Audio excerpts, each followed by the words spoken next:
ఈశ్వర సద్బుద్ధిని కటాక్షించు, కటాక్షించి అలా ద్వేషించకుండా చూడు. అందుకే అజాతశత్రువు అన్నది ఒకడికి అన్వయం అవుతుంది కానీ అందరి వైపు నుంచి అజాతశత్రువు కాడు.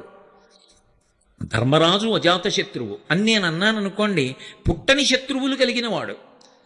అంటే ధర్మరాజు గారు ఎవరి యందు శత్రుభావన పొందడు.